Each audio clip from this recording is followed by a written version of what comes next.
ছাত্র জনতার গণঅভ্যুত্থানের মুখে গত বছরের 5 আগস্ট দেশ ছেড়ে পালিয়ে প্রতিবেশী ভারতে আশ্রয় নেন শেখ হাসিনা। তারপর থেকে দেশটিতে আশ্রয় থাকলেও বিভিন্ন সময়ে অনলাইন মাধ্যমে সরব হয়ে নানা বক্তব্য দিয়ে যাচ্ছেন সাবেক এই প্রধানমন্ত্রী। তবে মিথ্যা ও উস্কানিমূলক এসব বক্তব্য দিয়ে শেখ হাসিনা বাংলাদেশকে অস্থিতিশীল করে তুলতে চাইছেন এমন অভিযোগ করে গত ফেব্রুয়ারিতে বিবৃতি দিয়ে ভারত সরকারকে লাগাম কষতে বার্তা দেয় অন্তর্বর্তী সরকার। সেই সঙ্গে ঢাকায় নিযুক্ত ভারতীয় রাষ্ট্রদূতকে তলব করে আনুষ্ঠানিক প্রতিবাদও জানানো হয়। তবে পাল্টা বিবৃতিতে ভারতের পররাষ্ট্র মন্ত্রণালয় দাবি করে দেশটিতে আশ্রয় নিলেও শেখ হাসিনা ব্যক্তি হিসেবে এসব বক্তব্য দিচ্ছেন। ভারত সরকারের তার এমন ইন্ডিভিজুয়াল ক্যাপাসিটিতে দেওয়া বক্তব্যে কোনো ভূমিকা নেই। এমনকি এ নিয়ে ভারতকে নেতিবাচক দৃষ্টিতে উপস্থাপন করলে বা বাংলাদেশের অভ্যন্তরীণ প্রশাসনিক ব্যর্থতার জন্য তাদের দায়ী করলে সেটি প্রতিবেশী দেশটির সঙ্গে দ্বিপাক্ষিক সম্পর্কের জন্য সহায়ক হবে না বলে মনে করিয়ে দিল্লিতে বাংলাদেশের ভারপ্রাপ্ত হাই কমিশনারকেও পাল্টা তলব করা হয়। পরবর্তীতে বিষয়টি নিয়ে দিল্লি ও ঢাকার মধ্যে নজিরবিহীন কূটনৈতিক তিক্ততা তৈরি হয়। এমনকি বিষয়টি নিয়ে প্রধান উপদেষ্টা অধ্যাপক ডক্টর মোহাম্মদ ইউনূস ও নরেন্দ্র মোদীর মধ্যেও কথাবার্তা হয়েছে। এমন পরিস্থিতির মধ্যে গত ডিসেম্বরে শেখ হাসিনাকে ফেরত পাঠাতে ভারত সরকারকে চিঠি পাঠানোর কথা জানায় পররাষ্ট্র মন্ত্রণালয়। বাংলাদেশের বক্তব্য, জুলাই গণহত্যায় অভিযুক্ত শেখ হাসিনাকে ভারত আশ্রয় দিয়েছে ভালো কথা, কিন্তু দুদেশের মধ্যকার বিদ্যমান প্রত্যর্পণ চুক্তি অনুসারে তাকে বিচারের মুখোমুখি করতে ঢাকার কাছে হস্তান্তর করা উচিত। এই বিষয়টি নিষ্পত্তির আগে যদি ভারত তাকে প্রকাশ্যে মুখ খুলতে দেয় এবং তিনি তার বক্তব্যের মাধ্যমে দলীয় নেতা কর্মীদের উস্কানি দিয়ে বাংলাদেশে অস্থিরতা তৈরি করতে চান, তাহলে সেটি কোনোভাবে গ্রহণযোগ্য হতে পারে না। তবে কূটনীতিক তিক্ততার মধ্যেই অনলাইনে আওয়ামী লীগ নেতা কর্মীদের উদ্দেশ্যে নিয়মিতই ভাষণ দিতে শুরু করেছেন শেখ হাসিনা। কখনো এটি রেকর্ডেড, আবার কখনো সরাসরি। গত এপ্রিলে ব্যাংককে বিমস্টেক শীর্ষ সম্মেলনের ফাঁকে শেখ হাসিনার মুখ খোলার বিষয়টি ভারতের প্রধানমন্ত্রী নরেন্দ্র মোদীর কাছে তুলে ধরেন বাংলাদেশের প্রধান উপদেষ্টা অধ্যাপক ডক্টর মোহাম্মদ ইউনূস। সে সময় নরেন্দ্র মোদীর বক্তব্য ছিল, বর্তমান সোশ্যাল মিডিয়ার যুগে কারো মুখে লাগাম টেনে ধরা সম্ভব নয় এবং শেখ হাসিনার ক্ষেত্রেও এমনটাই ঘটছে।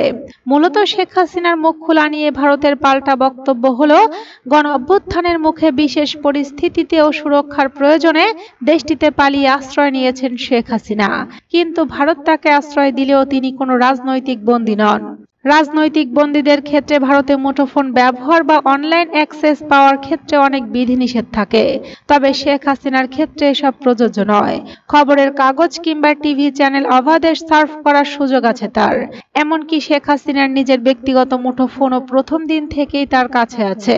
পাল্টাপাল্টি এমন সব যুক্তির মধ্যে গত 29 অক্টোবর একযোগে 3টি আন্তর্জাতিক গণমাধ্যমে শেখ হাসিনার 3টি পৃথক সাক্ষাৎকার প্রকাশিত হয়। যদিও সেই সাক্ষাৎকারগুলো লিখিত কিংবা ইমেইলের মাধ্যমে নেওয়া হয়েছে, কিন্তু তারপরও বিষয়টি যে শেখ হাসিনাকে আশ্রয়দাতা ভারত সরকারের সম্মতিতেই হয়েছে সেটি নিয়ে দিল্লিতে পর্যবেক্ষকদের কোনো সন্দেহ নেই। প্রায় 3 মাস আগে ভারতের সশরীরে শেখ হাসিনার সঙ্গে সাক্ষাৎ হয়েছে তার দল আওয়ামী লীগের পলাতক বেশ কয়েকজন নেতার। সেটিও যথারীতি ভারত সরকারের অনুমোদন ছাড়া হয়নি তা বলার অবকাশ রাখে না। এমনকি সম্প্রতি দিল্লিতে এসে শেখ হাসিনার সঙ্গে দেখা করে গেছেন তার যুক্তরাষ্ট্র প্রবাসী ছেলে সজীব ওয়াজেদ জয়ও। এমন সব ঘটনাক্রম বিবেচনায় নিয়ে বিশ্লেষকদের অনেকেই ধারণা করছেন, গণঅভ্যুত্থানের সৃষ্ট পরিস্থিতিতে প্রতিবেশী দেশটিতে পালিয়ে যাওয়া শেখ হাসিনাকে আশ্রয় দেওয়ার পর প্রথম দিকে ভারত তার উপর যেসব বিধিনিষেধ আরোপ করেছিল তার অনেকগুলোই ধীরে ধীরে শিথিল করা হচ্ছে, যাকে অনেকে আনলকিং হিসেবে আখ্যায়িত করছেন।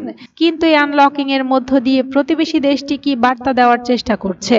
বাংলাদেশ নিয়ে বহু বছর ধরে গবেষণা করে আসছেন দিল্লিতে শীর্ষস্থানীয় think tank IDSA senior fellow স্মৃতি পট্টনায়ক।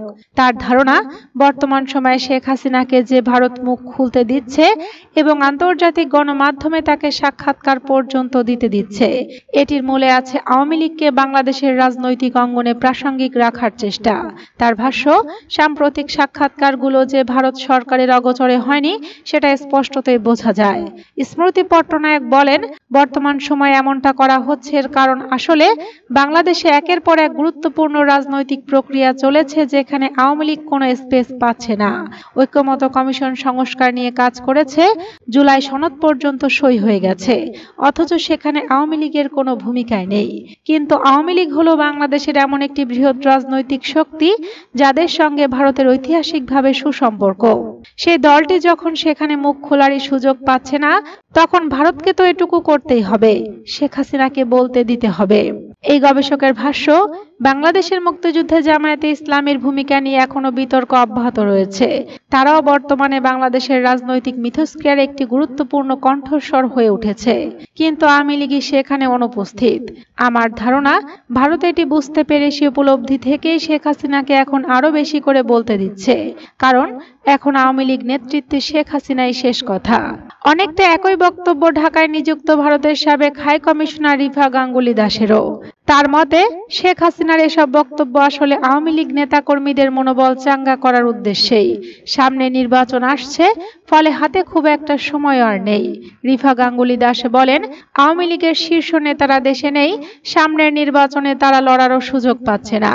এমন পরিস্থিতিতে ভারতে থাকা শেখ হাসিনার পক্ষে যতটুকু যা করা সম্ভব তিনি সেটি করছেন। তার হোস্টরাও তাকে আপত্তি জানাচ্ছে না। তবে ভারতের এমন সিদ্ধান্তে দিল্লি ঢাকার দ্বিপাক্ষিক সম্পর্কে তিক্ততা আরো কয়েক গুণ বাড়তে পারে, এমন আশঙ্কাও করছেন অনেক পর্যবেক্ষকরা।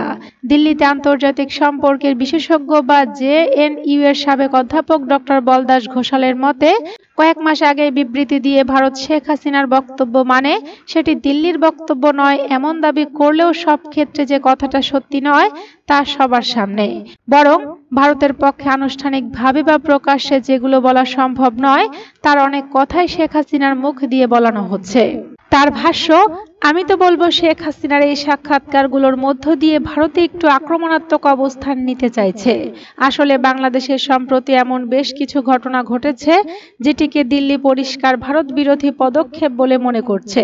যেমন বাংলাদেশে পাকিস্তানের সামরিক জেনারেল বা সরকারি কর্মকর্তাদের ঘন ঘন সফর, কিংবা ধরা যাক সেভেন সিস্টার্স নিয়ে উস্কানিমূলক বক্তব্য।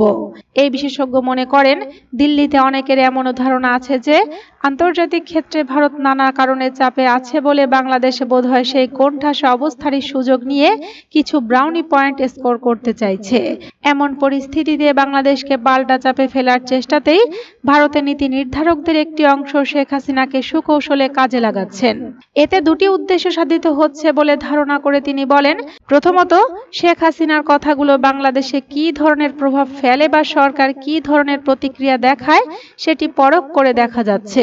আর দ্বিতীয়ত, আওয়ামী লীগের হতাশ নেতা কর্মীদের একটা বার্তা দেওয়া যাচ্ছে যে শেখ হাসিনা দলের হাল ঠিকই ধরে রেখেছেন এবং ভারতও পুরোপুরি তার পাশে আছে। তবে শেখ হাসিনার এসব সাক্ষাৎকারের মধ্য দিয়ে ভারতেরও কিছু স্বার্থ চরিতার্থ হচ্ছে, এমনটাও মনে করছেন অনেকে।